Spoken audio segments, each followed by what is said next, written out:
Desde pequeno, eu cresci ouvindo os irmãos mais velhos dizerem que o Senhor é bom e a sua misericórdia dura para sempre. Mas foi só quando passei pela maior prova da minha vida que essas palavras ganharam um significado profundo no meu coração. Hoje, com a permissão de Deus, quero compartilhar com os irmãos este testemunho de como o Senhor, por meio das orações dos santos e da sua infinita bondade, me livrou de uma enfermidade que os médicos disseram não ter cura, a síndrome de hipoplasia do coração esquerdo. Tudo começou quando eu ainda estava no ventre da minha mãe. Nos primeiros meses de gestação, os médicos já perceberam que algo não estava certo. Minha mãe, que sempre foi uma irmã fiel e assídua nas reuniões, sentiu um aperto no coração quando o médico, depois de vários exames, lhe disse com um tom sério: sua criança tem uma malformação grave no coração. É uma condição rara chamada hipoplasia do coração esquerdo. O lado esquerdo do coração do bebê não se desenvolveu como deveria, e isso afeta o fluxo de sangue para o corpo. Sem cirurgias, ele não sobreviverá. Minha mãe, que nunca tinha ouvido falar dessa doença, saiu do consultório com lágrimas nos olhos, mas com uma coisa certa: ela não iria se desesperar, porque sabia que o Senhor é maior do que qualquer diagnóstico. Assim que chegou em casa, ela chamou meu pai, e os dois se ajoelharam ao lado da cama. Eu não estava ali ainda, mas hoje sei que foi nesse momento que começou a batalha espiritual pela minha vida. Eles oraram com lágrimas, pedindo a Deus que, se fosse da sua vontade, me curasse ainda no ventre. Minha mãe contava depois que, enquanto orava, sentiu uma paz tão grande que não conseguia explicar. Era como se o Senhor estivesse dizendo: confie em mim. Mas os dias passaram, e os exames continuavam mostrando a mesma coisa. Os médicos insistiam que eu precisaria de pelo menos 3 cirurgias logo após nascer, e mesmo assim, as chances de sobrevivência eram baixas. Quando nasci, fui levado diretamente para a UTI neonatal. Meus pais mal puderam me segurar, porque os médicos disseram que qualquer estresse poderia ser fatal. Eu era um bebê pequeno, frágil, com a pele um pouco arroxada por causa da falta de oxigenação adequada.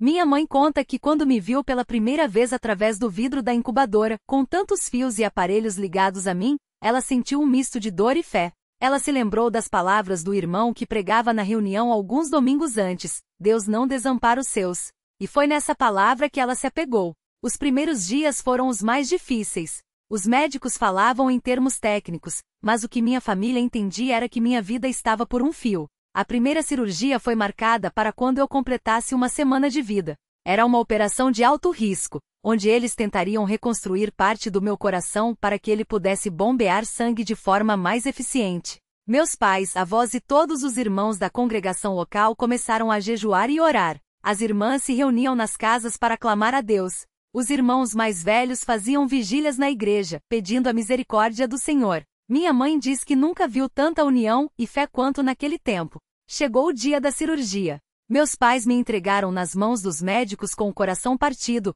mas com a certeza de que, independente do resultado, Deus estava no controle. Horas se passaram, e quando o médico finalmente saiu da sala, o rosto dele não era de alegria. Ele chamou meus pais para uma sala privada e disse: a cirurgia não deu certo. O coração do seu filho é muito pequeno e frágil. Não há mais nada que possamos fazer. Ele pode viver algumas horas, talvez alguns dias, mas não há esperança. Minha mãe conta que naquele momento, sentiu como se o chão tivesse sumido debaixo dos seus pés. Meu pai, que sempre foi um homem de poucas palavras, apenas abaixou a cabeça e chorou. Mas foi então que aconteceu algo que só pode ser explicado pela mão de Deus. Enquanto meus pais ainda estavam no hospital, recebendo a notícia mais dolorosa de suas vidas, as irmãs da igreja estavam reunidas em oração. Uma irmã, conhecida por sua fé simples e sincera, levantou as mãos e começou a clamar em voz alta: Senhor, o Senhor é o Deus que ressuscita os mortos. Se é da tua vontade, toca neste menino agora mesmo. Não deixes que o inimigo se alegre. E foi como se o céu se abrisse. Todas as irmãs presentes sentiram uma unção tão forte que muitas caíram de joelhos, chorando e louvando. Algumas disseram que viram uma luz brilhante no meio da sala. Outras sentiram como se um vento quente tivesse passado por elas. Enquanto isso, no hospital, algo incomum aconteceu. Os aparelhos que monitoravam meus sinais vitais, que antes mostravam uma queda constante, de repente começaram a se estabilizar. Os médicos incrédulos correram para verificar. Um deles, que era conhecido por ser cético em relação a milagres, ficou paralisado quando viu que meu coração, que antes estava quase parando, agora batia com uma força que não condizia com o meu estado. Eles fizeram novos exames de urgência, e o que descobriram deixou todos sem palavras. Meu coração, que antes era subdesenvolvido, agora mostrava sinais de desenvolvimento normal. As câmaras que antes eram quase inexistentes estavam se formando. Os médicos não tinham explicação. Um deles, emocionado, disse para meus pais: "Isso não é normal. Não há explicação médica para isso. Algo aconteceu aqui que está além da nossa compreensão." Meus pais, que ainda estavam abalados pela notícia anterior, ouviram aquelas palavras e souberam. Deus havia ouvido as orações do seu povo. Eles caíram de joelhos ali mesmo no corredor do hospital e agradeceram ao Senhor com lágrimas de gratidão. Nos dias seguintes, novos exames foram feitos, e a cada um, a melhora era mais evidente. O que os médicos tinham dito que era impossível estava acontecendo diante dos seus olhos. Em poucas semanas eu já não precisava mais de tantos aparelhos. Meu coração, que antes era uma sentença de morte, agora funcionava como o de qualquer outra criança. Mas a batalha não tinha terminado. Mesmo com a melhora, os médicos ainda insistiam que eu precisaria de acompanhamento constante e que no futuro poderia haver complicações. Minha mãe, porém, tinha uma fé inabalável. Ela dizia: "Se Deus já começou a obra, Ele vai completá-la." E assim foi. A cada consulta, os médicos ficavam mais surpresos. O que antes era uma malformação grave agora era apenas uma pequena cicatriz no meu coração, que não afetava em nada a minha saúde. Quando completei 1 ano, os médicos me deram alta definitiva. Eles disseram que era um caso único, que nunca tinham visto nada igual. Um deles, que era ateu, chegou a dizer para meu pai: "Se isso não é um milagre, eu não sei o que é." Hoje, aos 20 anos, vivo uma vida normal, sem nenhuma sequela. Corro, trabalho, participo das reuniões, louvo a Deus com todo o meu coração. Mas não é só a cura física que quero destacar neste testemunho. É o que Deus fez no coração da minha família e dos irmãos da igreja. Minha mãe, que já era uma mulher de fé, tornou-se ainda mais firme. Meu pai, que antes era quieto, agora não tem vergonha de contar para todos como Deus interveio na minha vida. E os irmãos da congregação, que oraram tanto por mim, viram sua fé fortalecida. Muitos que estavam frios na fé se aqueceram. Outros que estavam afastados voltaram para a igreja. Foi como se Deus usasse a minha vida para despertar muitos corações. Há momentos em que paro para pensar: por que Deus me escolheu para esse milagre? Por que Ele ouviu as orações por mim?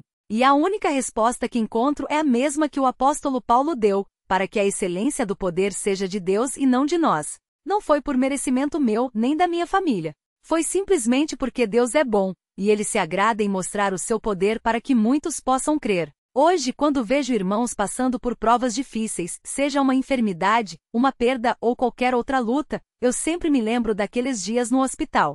Lembro das lágrimas da minha mãe e das orações dos irmãos, daquela unção poderosa que desceu na reunião de oração. E digo a eles: não desistam de clamar a Deus. Ele ouve, Ele vê, e no tempo certo, Ele age. Às vezes a resposta vem de forma inesperada, como veio para mim. Outras vezes a resposta é a força para suportar. Mas uma coisa é certa: Deus nunca abandona os seus. Quero terminar este testemunho com as mesmas palavras que minha mãe repetia todos os dias enquanto eu estava na UTI. Palavras que ela tirou das Escrituras: "O Senhor é a minha força e o meu escudo. Nele confiou o meu coração, e fui socorrido.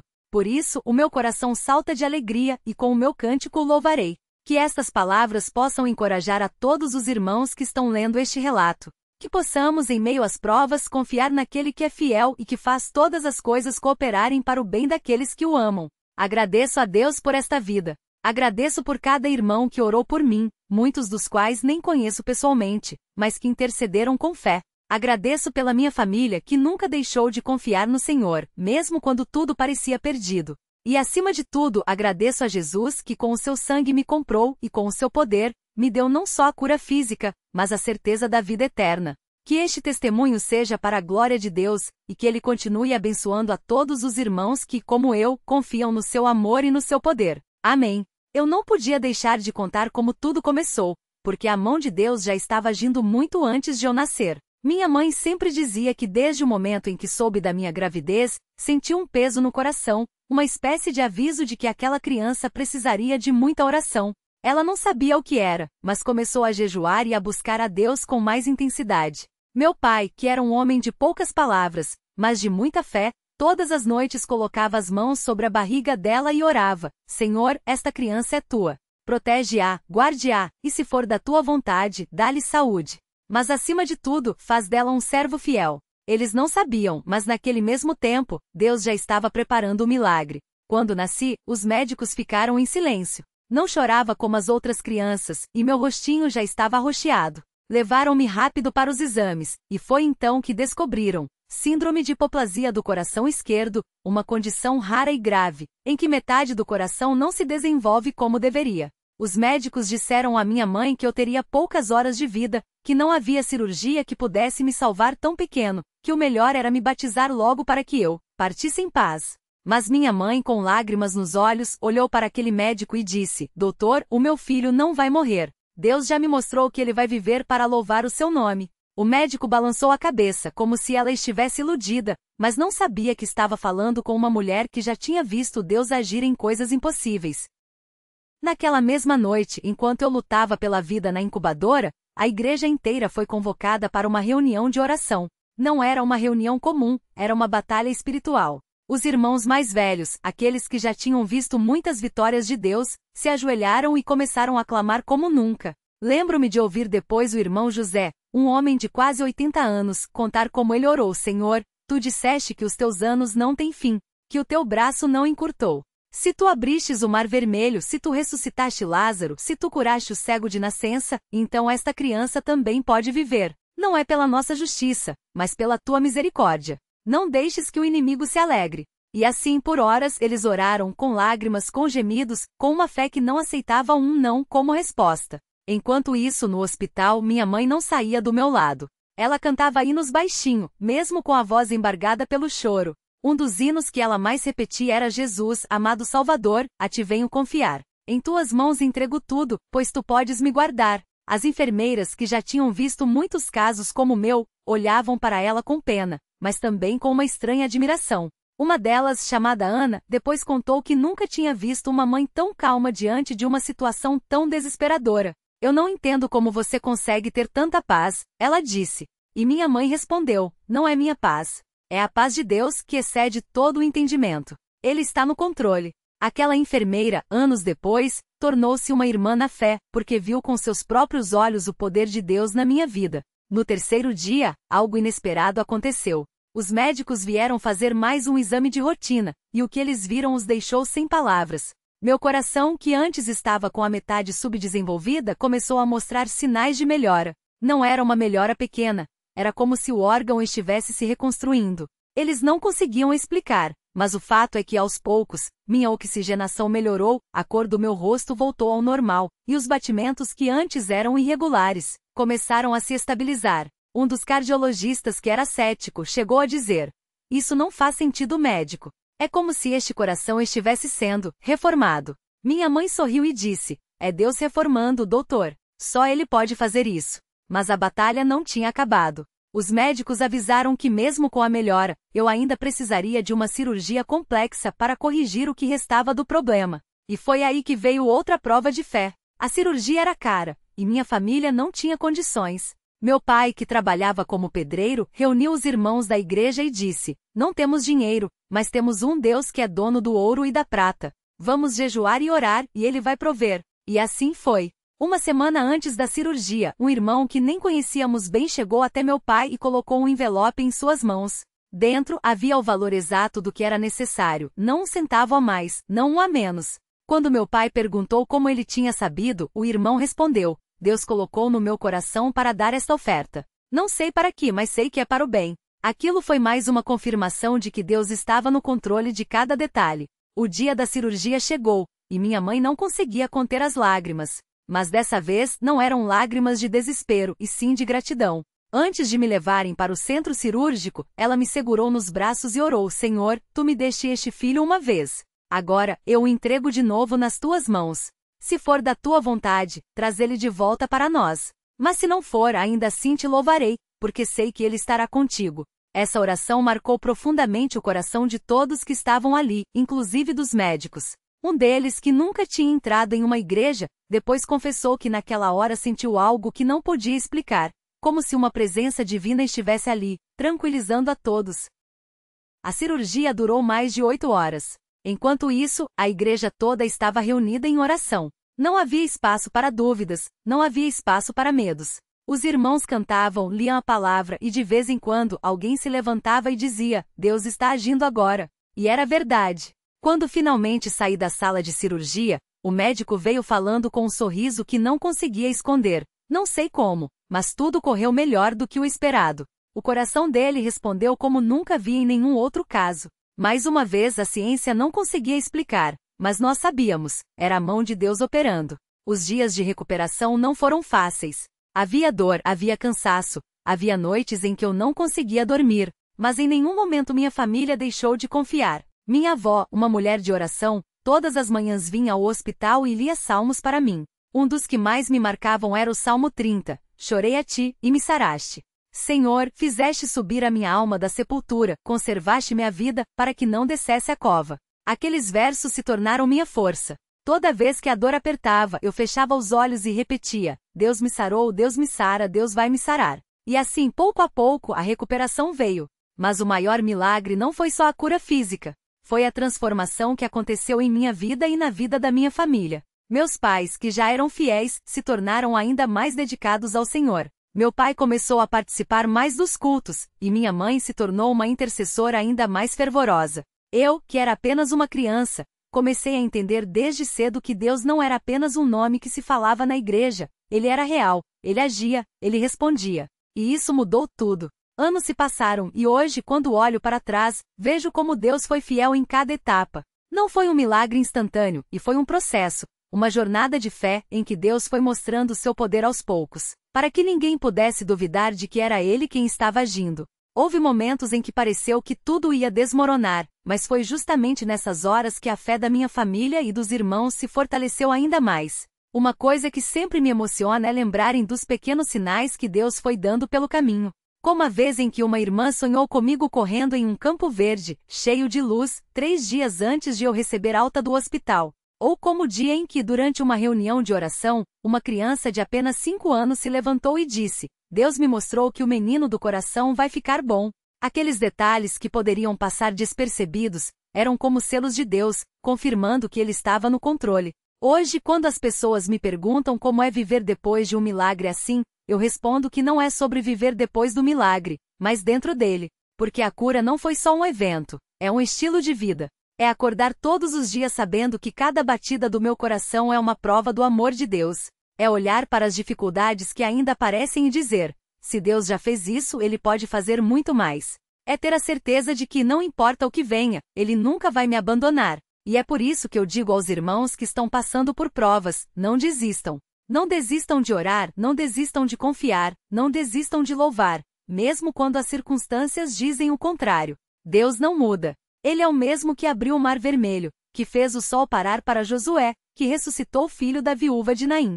E se ele fez tudo isso, ele pode fazer na sua vida também. Talvez não da maneira que você espera, talvez não no tempo que você quer, mas ele vai agir. E quando ele agir, você vai olhar para trás e dizer, como eu digo hoje, valeu a pena confiar. Eu poderia terminar por aqui, mas não seria justo se não falasse da gratidão. Porque um coração que foi tocado por Deus não pode ficar em silêncio. Todos os dias, antes de dormir, eu agradeço. Agradeço pelos médicos que Deus usou, pelas enfermeiras que cuidaram de mim com carinho, pelos irmãos que oraram sem nem me conhecer, pela minha família que nunca desistiu. Mas acima de tudo, agradeço a Jesus, que na cruz pagou o preço não só pela minha cura, mas pela minha salvação. Porque de que adianta um coração são se a alma não pertence a Ele? Por isso, meu pedido a todos que leem este testemunho é, não guardem só para vocês. Contem a outros o que Deus tem feito. Não por vaidade e não por orgulho, mas para que mais pessoas possam crer. Porque a fé cresce quando ouvimos o que Deus tem feito na vida dos outros. E quem sabe, talvez a sua história de fé seja exatamente o que alguém precisa ouvir para não desistir. Que Deus abençoe a todos os irmãos que, como eu, confiam nele acima de tudo. Que Ele fortaleça os que estão fracos, console os que choram, e renove a esperança dos que estão esperando por um milagre. Porque Ele é fiel, Ele é poderoso, e Ele ama cada um de nós mais do que podemos imaginar. Amém.